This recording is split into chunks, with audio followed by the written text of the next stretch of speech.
नमस्कार दोस्तों, मैं राजू कुमार गिरी आपका अपने YouTube चैनल RKG पे स्वागत करता हूं। दोस्तों, आज हम बात करेंगे कि क्या हमारा बिहार, हमारा राज्य शुरू से इतना पीछे था। आखिर ऐसा क्या है जो कि 70 साल बाद भी हमारा स्टेट आज भी पिछड़े हुए स्टेट में ही गिनती किया जाता है। तो इसकी आखिर ऐसी वजह क्या है? क्या शुरू से ही हमारा बिहार इतना पीछे था? तो ऐसा नहीं है, हमारा बिहार शुरू से इतना पीछे नहीं था, क्योंकि जब आज़ादी के बाद 1950-51 में एक सर्वे किया गया था, उस टाइम बिहार के एक व्यक्ति का सालाना आय 204 रुपये था और वहीं पे भारत के एक व्यक्ति का सालाना आय 265 रुपया था। तो मतलब इसके बीच ज़्यादा अंतर नहीं था, ज़्यादा गैप नहीं था। उस टाइम हमारी स्थिति काफ़ी हद तक अच्छी थी, बट वही आज की स्थिति में, आज के डेट में हमारी स्थिति बहुत दयनीय हो चुकी है। आज के डेट में बिहार के एक व्यक्ति का सालाना है करीब 43,822 रुपया है, और वहीं अगर भारत के एक व्यक्ति की सालाना आय के बारे में बात करें तो भारत के एक व्यक्ति का सालाना आय 1,41,000 रुपया है। तो अब समझ लीजिए कि कहाँ बिहार का व्यक्ति का आय क्या है और इसके कितना ऊपर भारत के एक व्यक्ति का आय है। तो आखिर क्यों हम उस समय से आज इतना पीछे चले गए हैं? ऐसा नहीं है कि अदर राज्य विकास नहीं किया, बहुत से ऐसे राज्य हैं जो कि विकास किए हैं और भारत विकास किया है, बट हम ही पिछड़े हुए हैं और हमारी गिनती पिछड़े हुए राज्यों में क्यों होती है। जैसे मान लीजिए कि भारत में एक व्यक्ति का आय सालाना 100 रुपया है, तो फिर हमारे बिहार के एक व्यक्ति का आय मतलब कि 31% है। तो आप ही बताइए कि आखिर हम इसको किस बेस पे कहेंगे कि हमारा बिहार विकसित कर रहा है या विकासशील राज्य है। हमारे भारत में टोटल 37 राज्य हैं, 28 राज्य और 9 केंद्र शासित प्रदेश। तो आप ही बताइए कि अगर ऐसे कुछ राज्य हैं जो कि विकास कर रहे हैं, तो उनके विकास से तो हमारा देश पूरी तरह से विकसित नहीं ना हो सकता।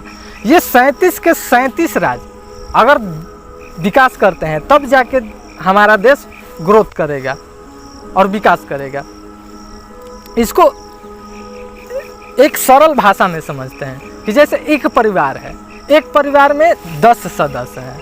तो मान लीजिए कि अगर 10 के 10 व्यक्ति अगर काम कर रहे हैं, अपने लाइफ में अच्छे खासे पोजीशन पे हैं, अच्छे खासे नौकरी कर रहे हैं, तो वो सभी कमा रहे हैं, तब ना उनका परिवार जाके ग्रोथ करेगा। या कि एक कमाएगा और 9 बैठ के खाएंगे तो उसका परिवार जाके ग्रोथ करेगा। तो जैसे वो 10 के 10 कमाएंगे तो उनका परिवार आगे जाएगा, विकास करेगा। ठीक उसी प्रकार ये हमारे कंट्री पे भी लागू होता है कि अगर कंट्री में 37 राज्य हैं तो फिर 37 के 37 विकास करेंगे, तब जाके हमारा भारत विकास करेगा, ना कि गिने चुने राज्यों के विकास को लेके हमारा भारत विकास कर जाएगा। तो आज हम ऐसे कुछ बिंदुओं के बारे में बात करेंगे, ऐसे कुछ बिंदुओं पे बात करेंगे जिसके वजह से कि हमारा बिहार राज्य इतना पीछे हुआ है। फर्स्ट पॉइंट, पर कैपिटल इनकम, यानी कि प्रति व्यक्ति आय। हमारे बिहार राज्य का आज के डेट में प्रति व्यक्ति आय 43,822 रुपये के करीब है, मतलब कि लगभग 44,000 इसको बोल सकते हैं। तो आज के डेट में हमारे बिहार के एक व्यक्ति का आय सालाना आय 44,000 रुपये के करीब है। तो हमारा बिहार जो है वो 3 राज्यों से घिरा हुआ है, एक वेस्ट बंगाल और एक झारखंड और एक उत्तर प्रदेश, और एक साइड से तो नेपाल है। तो खैर नेपाल की हम बात नहीं करेंगे, हम पहले बंगाल की बात करते हैं। बंगाल का अगर आप लीजिएगा तो आज के डेट में उसका प्रति व्यक्ति आय 1,08,000 के करीब है। और वहीं दूसरी तरफ झारखंड का लेंगे तो झारखंड में लगभग 84,000 रुपया प्रति व्यक्ति आय है।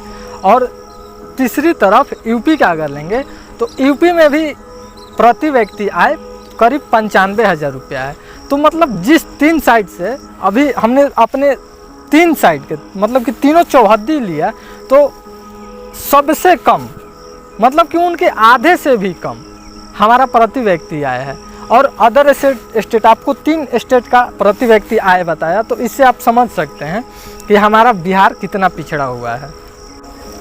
Second point, drought ridden area and fluid hit area, मतलब कि हमारे बिहार में एक तो कहीं सूखा पड़ जाता है और वहीं दूसरी तरफ कहीं कहीं बाढ़ आ जाता है।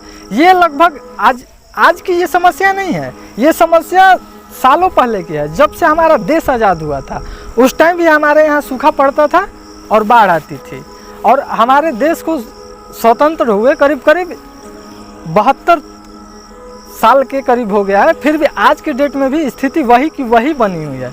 कितने नेता आए कितने गए, बट सब जो जुमलेबाजी बोलते हैं ना, जुमलेबाजी ही करते हैं। सब अपने वो किताबी भाषा में ही विकास का परिभाषा देते हैं और ये किताब में ही रह जाता है, मैदान पे ये कभी नहीं उतरता। क्योंकि आज भी बिहार में कहीं सूखा होता है, मतलब कि कहीं पानी नहीं मिलने की वजह से सूखा हो जाता है, और कहीं इतना पानी हो जाता है कि वहाँ बाढ़ ही आ जाता है।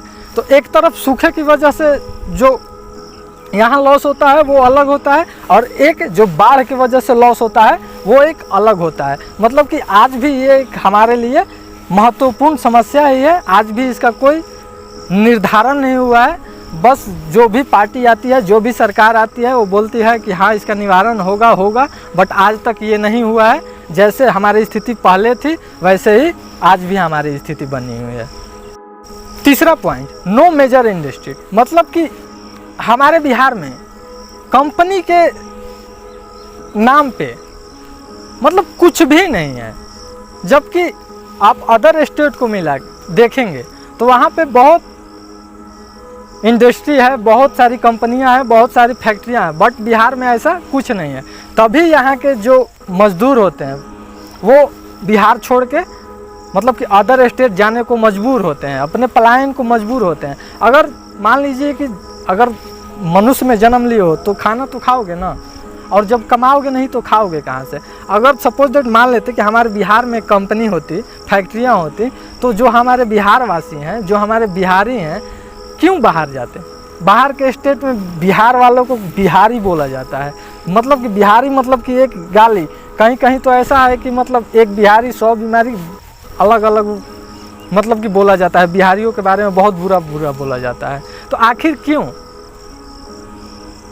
अगर यहाँ पे फैक्ट्री होती, कंपनियाँ होती, तो यहाँ के लोग जो हैं वो काम करने किसी अदर स्टेट में क्यों जाते? ये सबसे इसका बड़ा प्रॉब्लम यही है कि हमारे जो भी पहले सरकारें थी, ये नहीं है कि सिर्फ राज्य सरकार ने मिलकर मतलब राज्य सरकार ने बिहार को लूटा है, नहीं। केंद्र सरकार ने भी बिहार को बहुत मतलब कि दोनों हाथों से लूटा है। केंद्र सरकार और राज्य सरकार दोनों ने मिलकर बिहार को लूटा है। जब 1991 में लाइब्रेलाइजेशन का जब सिस्टम हुआ था, उस समय अदर कंपनी बहुत सारे जो स्टेट थे वो अपने यहाँ अलग अलग कंपनियों के मतलब अलग अलग कंपनियों को प्रस्ताव दे रहे थे कि आप हमारे यहाँ आओ, हमारे यहाँ आके इंडस्ट्री लगाओ, फैक्ट्री लगाओ। उस समय हमारे बिहार में जो ये नेता लोग थे ये कास्टवादी मतलब कि जातिवाद कर रहे थे।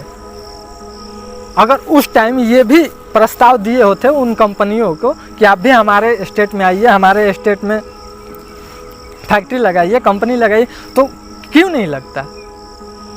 बट इन्होंने ये किया ही नहीं। ये सिर्फ जातिवाद को लेके मतलब जातिवाद में ही लीन रहे। ऐसा मैं किसी की भावना को ठेस नहीं पहुंचाना चाहता हूं, बट ये बात सच है कि हमारे बिहार में जातिवाद बहुत ज़्यादा है। और जब हमारा देश आज़ाद हुआ था तो 1947 के बाद से आज तक मतलब कि 40 बार सत्ता बदली है, 33 मुख्यमंत्री बने हैं। तो अगर आप इन हिसाब से एवरेज निकालोगे तो एक मुख्यमंत्री को मात्र 2 साल का समय मिला है अपने कार्य करने के लिए। तो एक व्यक्ति 2 साल में क्या विकास कर सकता है? चौथा पॉइंट, शिक्षा।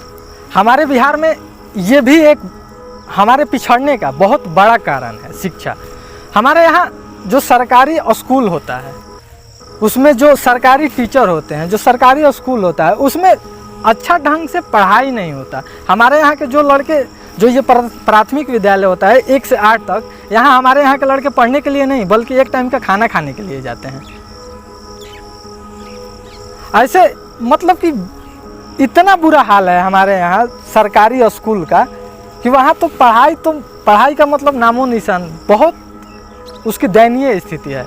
हमारे बिहार में जो ये सरकारी स्कूल के टीचर होते हैं, आप लोगों ने बहुत सारे ऐसे वीडियो देखे होंगे जिसमें कि उस टीचर से, जो कि उस स्कूल में पढ़ा रहा है, उस टीचर से पूछा जाएगा कि आप हमारे यहाँ का प्रधानमंत्री कौन है, हमारे देश के प्रधानमंत्री कौन है, उसको जवाब नहीं पता है। हमारे देश की राजधानी कहाँ है, इसका जवाब उसको नहीं पता है। मैं सब शिक्षक को नहीं बात कर रहा हूँ, बट ऐसे बहुत सारे शिक्षक हैं हमारे बिहार के सरकारी स्कूलों में। यहीं पे एक आप मास्टर को ले लीजिए जो कि उस स्कूल में खुद पढ़ा रहा है, क्या उसका लड़का उस सरकारी स्कूल में पढ़ता है? नहीं पढ़ता है। क्यों? क्योंकि वहाँ पढ़ाई ही नहीं होता है। उसका लड़का अपने मतलब कि अपने एरिया के टॉप स्कूल इंग्लिश मीडियम में उसका लड़का पढ़ता होगा। तो ये एक मास्टर की बात नहीं है। मास्टर, सरकारी, जितने भी सरकारी नौकरी करने वाले हैं या जितने भी अच्छे पद पे जो कि हैं, जिनकी अच्छी खासी इनकम है, वो किसी का लड़का सरकारी स्कूल में नहीं पढ़ता है। सब अपने एरिया के टॉप स्कूल इंग्लिश मीडियम में पढ़ाते हैं अपने बच्चों को। क्यों?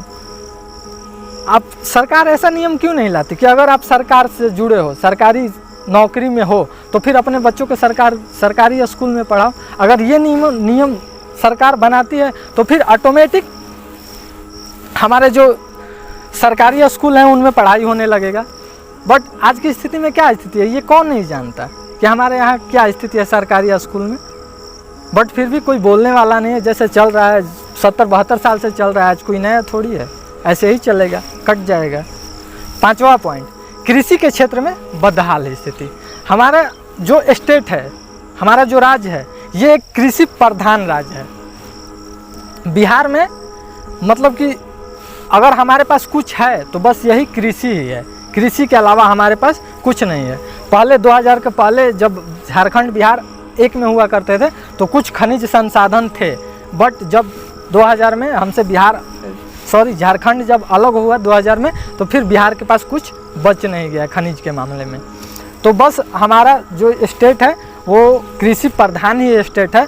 और इसमें भी कृषि क्षेत्र में भी हमारी स्थिति दयनीय है। हमारे यहाँ एक साल में हजारों, मतलब कि एक साल में करीब लगभग 12,000 के करीब इंसान आत्महत्या करते हैं। तो सुख से तो कोई आत्महत्या करता नहीं होगा, दुख से ही करता होगा। तो अब जिस राज्य में किसान आत्महत्या कर रहा है तो उस राज्य की कृषि विभाग की स्थिति आप समझ सकते हो कि क्या होती होगी।